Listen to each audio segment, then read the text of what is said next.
Assalamualaikum warahmatullahi wabarakatuh. Warahmatullahi wabarakatuh. Gimana kabarnya anak-anak? Pada sehat semua? Oke, saya harap kalian masih tetap sehat untuk kedepannya dan tetap semangat mengikuti pembelajarannya. Masih ada beberapa pelajaran yang harus kalian ikuti. Saya harap pembelajaran hari ini bisa mendapatkan ridho dari Allah Subhanahu wa taala agar dapat bermanfaat untuk kalian ke depannya. Oke. Jadi di sini kita akan melanjutkan materinya mengenai protista mirip jamur. Ya, minggu lalu kita udah bahas tentang protista mirip hewan dan mirip tumbuhan. Ini nih yang terakhir, protista mirip jamur. Kenapa sih disebutkan sebagai protista mirip jamur? Ada yang tahu? Karena jenis parasit. Pratama Putra, coba kenapa mirip jamur? Protista disebut protista mirip jamur. Karena bentuknya mirip jamur, Bu. Bentuknya?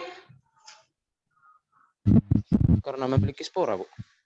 Karena memiliki spora, betul ya Rivaldi?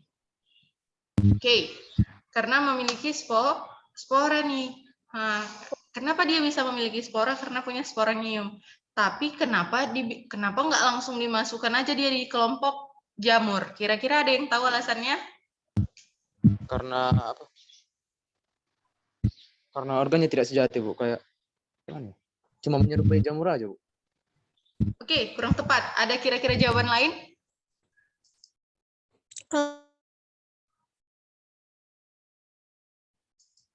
Ada?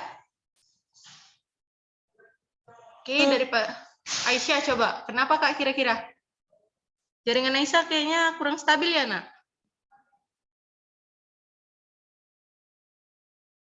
Oke ya, karena jaringan Aisyah kurang stabil, kita lanjutin aja. Kita cari tahu nih, kenapa kenapa dia masuk ke kelompok kingdom protista bukan ke kingdom jamur.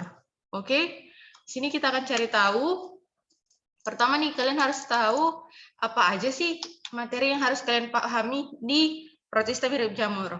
Nah, kalau di kelas 10, kalian nggak akan jauh-jauh dari namanya klasifikasi dan peranan dari kingdom tersebut. Oke? Jadi kalian harus mampu mengidentifikasi klasifikasinya dan mengidentifikasi peranan dari kelompok kingdom tersebut. Ya. Oke. Kita mulai nih. Apa sih karakteristiknya? Oke ya. Jadi di sini kalian harus tahu bahwa dia protista mirip jamur ini otomatis ya dia eukariotik karena dari 6 kingdom yang kita punya, satu-satunya kingdom yang termasuk ke dalam prokariotik cuman kingdom Monera ya. Selain itu apalagi nih? Dia tidak dapat menghasilkan makanan sendiri atau heterotrof karena dia tidak memiliki klorofil, dia tidak memiliki kloroflas yang dapat menghasilkan klorofil. Selain itu, dia memiliki sistem pencernaan ekstraseluler, di mana dia melepaskan enzim hidrolitik ke lingkungan untuk memecah molekul besar. Gitu ya. Satu lagi nih, dia jamur. Kalau jamur, otomatis dia menghasilkan spora dari kotak sporaniumnya. Yang membedakannya nih, dengan jamur, dia memiliki dinding sel berupa selulosa. Kalau di jamur, dia dinding selnya berupa kitin. Diingat ya? Kitin, ya.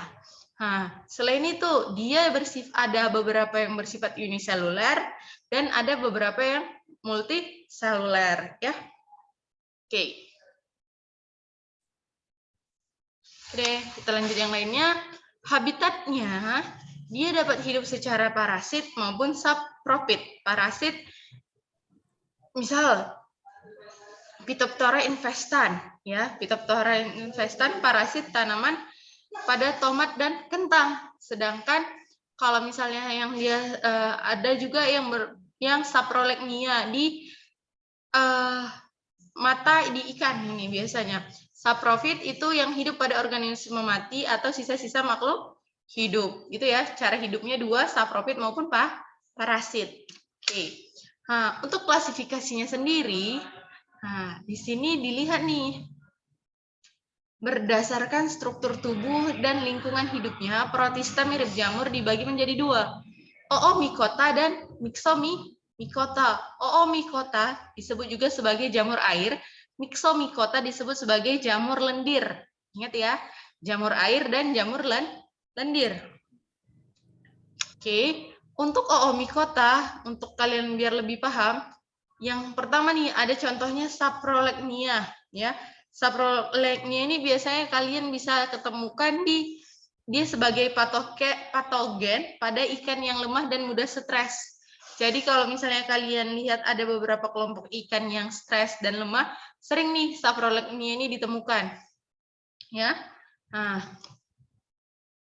ada juga pitium nih, penyebab kalau kalian pernah lihat nih, ada kecambah, tapi dia kecambahnya nggak berdiri tegak, namun kayak rebahan gitu. Nah, jadi pitium ini menyebabkan rebah kecambah istilahnya, menyebabkan kecambah tidak berdiri tegak, namun jadi merebah gitu atau tiduran gitu kecambahnya.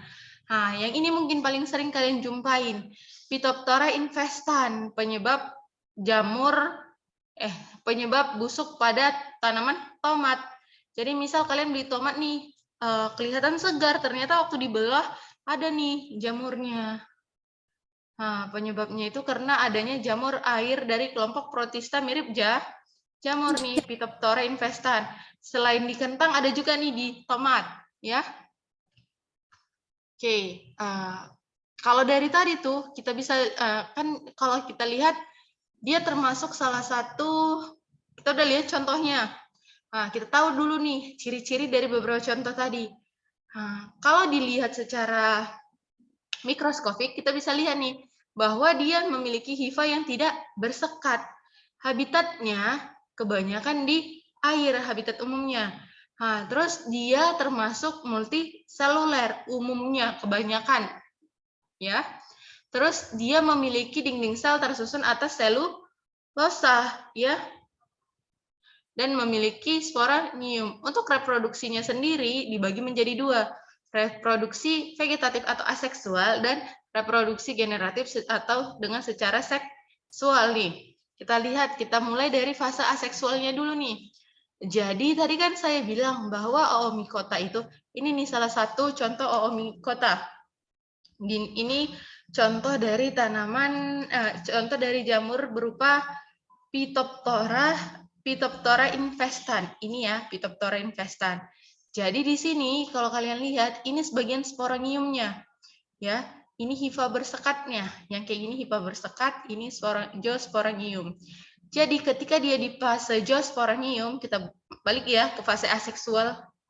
Nah, jadi dia akan dia secara aseksual ini akan menghasilkan zoospora, spora yang mempunyai alat gerak ini nanti.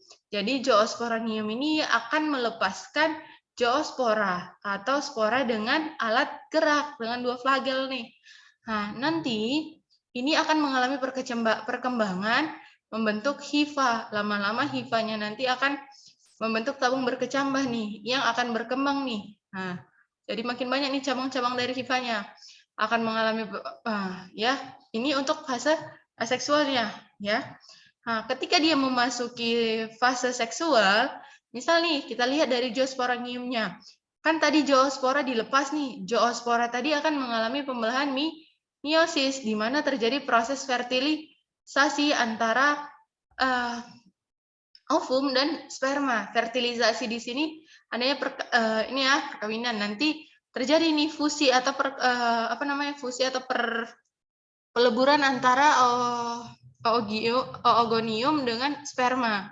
Nah, akan membentuk zigot berupa oospora yang kelama-kelamaan akan berkembang dan akan pecah sehingga dia akan menghasilkan hifannya, ya. Sampai sini paham? Paham, Bu. Jadi kalau misalnya saya tanya nih,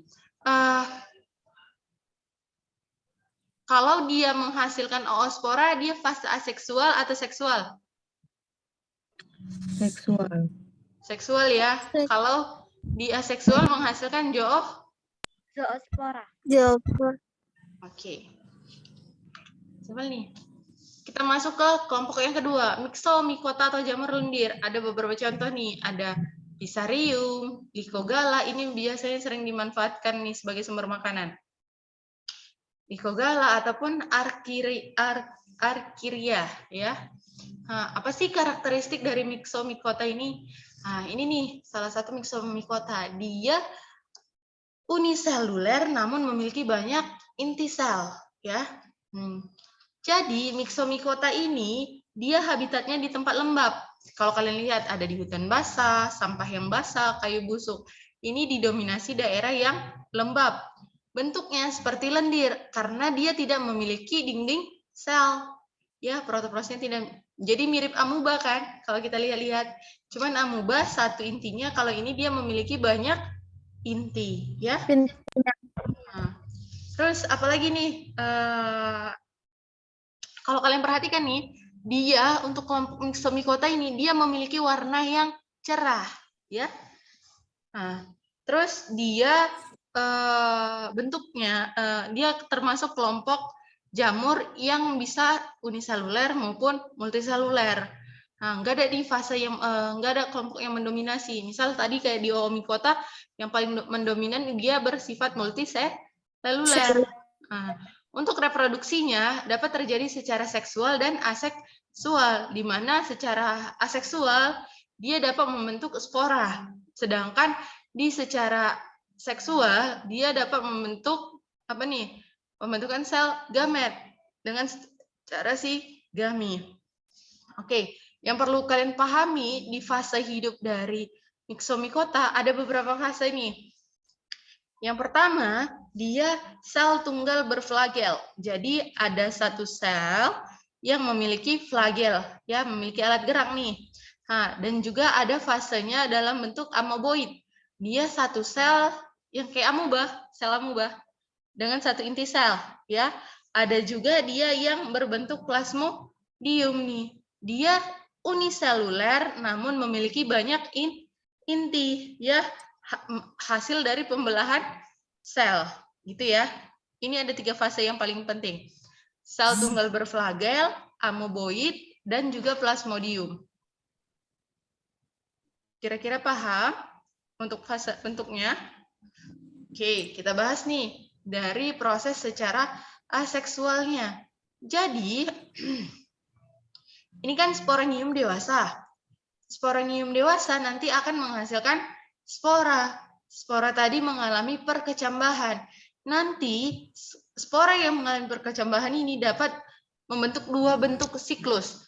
Ada dia yang membentuk sel amoeboid ataupun dia bisa bersifat membentuk sel berflagel, ya. Masing-masing dari sel berflagel ini akan berkembang membentuk zigot. Ya, dia berkembangnya melalui fusi, sistem fusi atau peleburan. Jadi ketika ada 2 sel amoeboid mengalami peleburan akan menghasilkan zigot. Ketika ada 2 sel tunggal berflagel mengalami fusi akan menghasilkan zigot juga, gitu ya. Jadi satu spora ini nanti dia bisa jadi nanti menghasilkan sel amoeboid ataupun sel berflagel, ya. Ini secara aseksualnya. Nah, nanti zigot ini secara seksualnya akan mengalami proses singami atau pertemuan antar sel gamet. Nah, ketika dia sudah mengalami sigami, nanti dia akan menyebabkan terjadinya pembelahan sel secara tidak terkendali sehingga membentuk plasmodium fagosit, ya, yang aktif memakan. Jadi kalau plasmodium ini merupakan fase hidup dari Myxomycota yang aktif dalam proses mencari makanan. Dia aktif makan nih plasmodium. Plasmodium fagosit nanti akan berkembang membentuk plasmodium dewasa.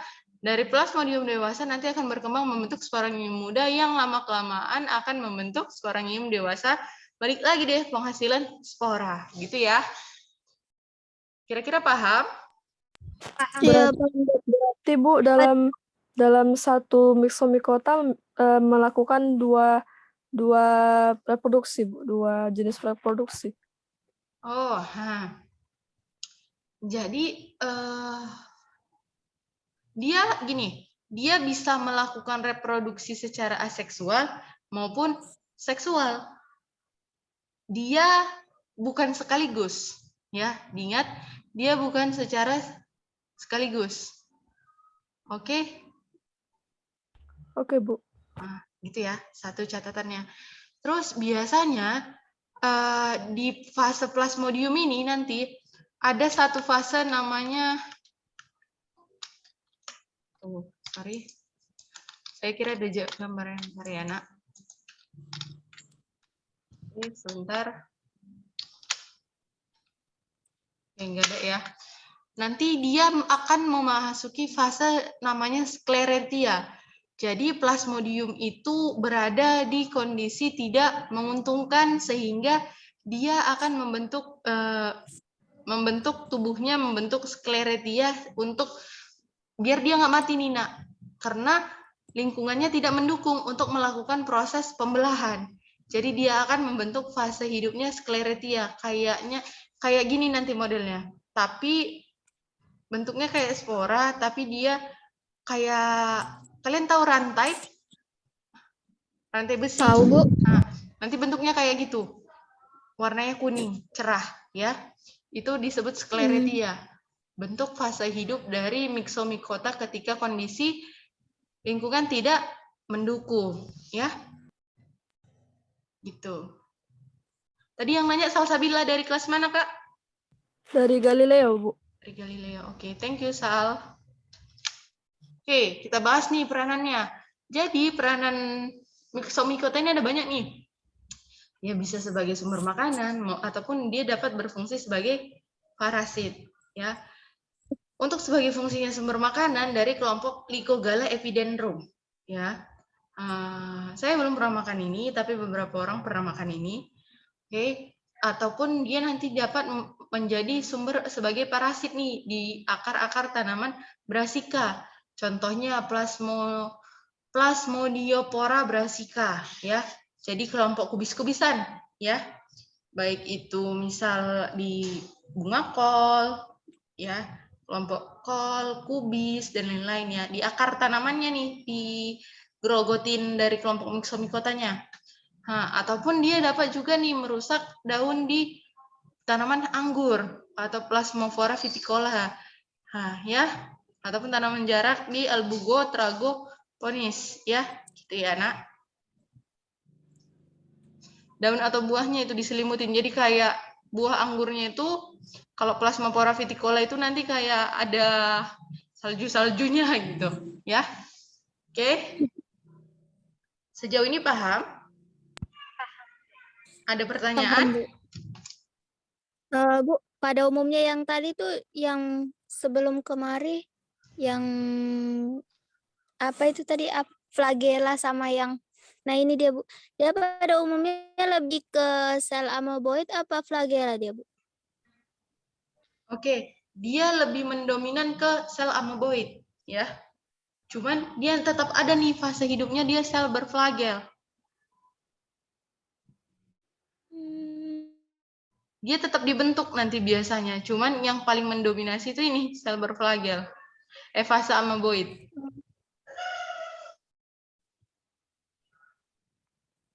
Kalau ini, Bu, apa namanya? Yang Gimana Aisyah? Jaringan kamu nggak gitu stabil, Nak? seperti contohnya kan, Bu, kayak jamur air gitu kan, Bu. Itu termasuk di mana sih, Bu, dianya? Dia itu sebenarnya bagian parasit atau gimana gitu, Bu? Nah, kayak yang saya jelasin di bawah. Dia dapat bersifat parasit ataupun saprofit. Nah, kalau yang kayak jamur air ini, Pythium, Phytophthora, Infestan, sama Saproclampnia, dia termasuk parasit nih. Ya, ini kan di kentang. Nah, kandungan airnya kan tinggi kan? Dia hidupnya di air. Kandungan kentang kan tadi tinggi air. Saproclampnia di ikan, di mata ikan, ya biasanya. Pythium di tanaman yang aktif berkecambah.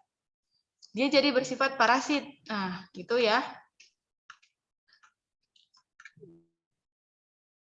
Bu, kenapa Myxomycota hanya berparasit di tanaman jamur dan yang satu lagi? Kenapa nggak di semua tanaman, Bu? Oh, kalian harus paham, Nak. Myxomycota itu namanya jamur lendir. Bukan berarti Myxomycota dia parasitnya di tanaman jamur. Bukan ya. Jadi myxomycota itu jamur lendir, tapi dia bersifat parasit itu di beberapa jenis makhluk hidup, bisa di ikan, di tanaman, di kayu yang mati. Ini Lycogale ini kan bersifat sapropit ini. Ya, yang ini Acria juga sapropit.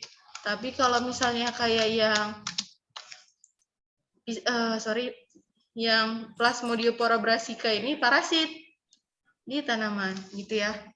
Jadi myxomycota itu jamurnya, tapi media tempat dia hidup itu jamur lendirnya, protista jamur, mirip jamur, ya bukan jamur. Nanti kalian pikir ini jamur pula, bukan ya nak? Nah, kira-kira paham?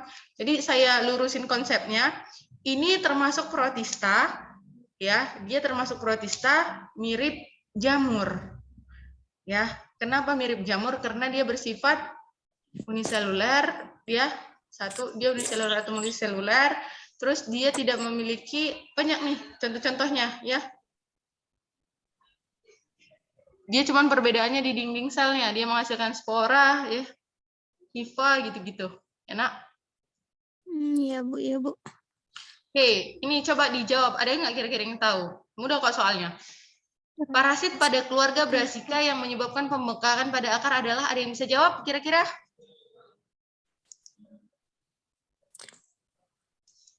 Plasmodiopora brassica, Bu. Putri Aulia Zahra ya tadi? Salsabil, Bu. Oh, Salsabila ya? Oke. Benar ya? Kalau Fusarium Plycephalum ini ada yang tahu dia apa?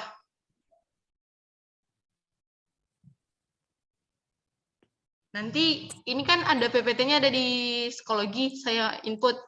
Kalian coba cari tahu ya, ini apa aja. Nanti mungkin bisa jadi salah satu dari spesies ini yang saya buat sebagai soal di ujian. Oke? Nah, Iya. yang ini, yang soal kedua. Saat berada dalam kondisi kering dan rendah nutrisi, myxomycota akan membentuk Sklerotia, Bu. sklerotia. Oke. Iya. Oke ya, jadi sekian pertemuan kita hari ini. Saya harap kalian bisa memahaminya dan mengulangnya lagi, belajar lebih banyak lagi ya. Iya Bu. Untuk besok kita review materi ini dan juga, kita nggak review untuk besok, kita langsung masuk ke Fungi aja, tapi kalian besok ujian harian, oke? Kalian Iya. bisa cek aja langsung besok ya. Oke, ada kira-kira pertanyaan? Aman?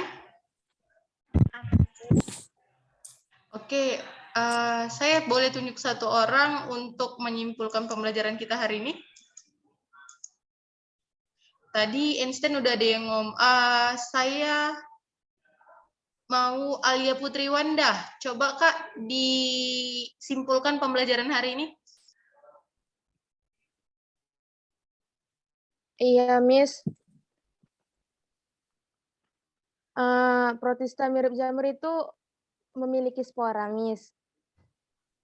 Tidak Ya. mirip dengan jamur. Baru terbagi dua, Miss. Ada yang Oomycota dan Myxomycota. Oomycota itu adalah jamur air. Kalau Myxomycota itu adalah jamur lendir, Miss. Jamur lendir biasanya hidup di habitat lingkungan yang lembab-lembab, Miss. Nah, itu, Miss. Kira-kira kalau Oomycota tahu contohnya, Kak?